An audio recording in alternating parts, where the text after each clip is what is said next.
Alright, for today's video, magpapalit po tayo ngayon ng CNC bolt sa ating ATB 160.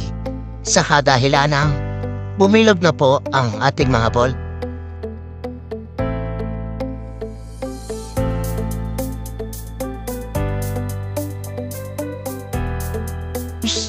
Ito po ang brand ng CNC bolt, SC Siam.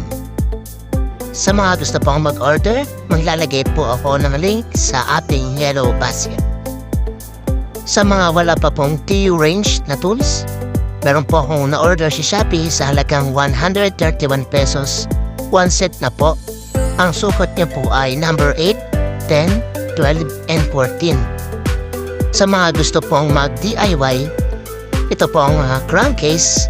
Meron po siyang 3 tornilyong mahaba dito sa may bandang likod, 1 tornilyong mahaba sa gitna, at 6 na maliit sa harapan. At dun po sa block cover niya, meron naman po itong 4 na bolt. Ang kinabit ko lang po na CNC ay 3 at yung isa po ay stock pa rin. Halos lahat po pala ng aking bolt sa aking crankcase ay bumilog na. Ito po, papansin niyo. Pangalawang beses pa lang po siyang nabaklas.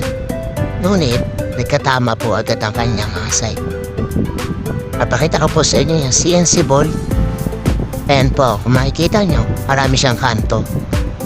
Andi bukas po at sara. Ewan ko na lang kung bumilog pa yan. Sa mga magtatanong po kung worth it ba itong CNC, ang may sasagot ko po ay oo. Agapan niyo na rin yung pagpapalit, baka sa mga susunod, mahirapan na kayong buksan. Maglalagay na rin po pala ako ng link dito sa ibaba para sa ating T-range.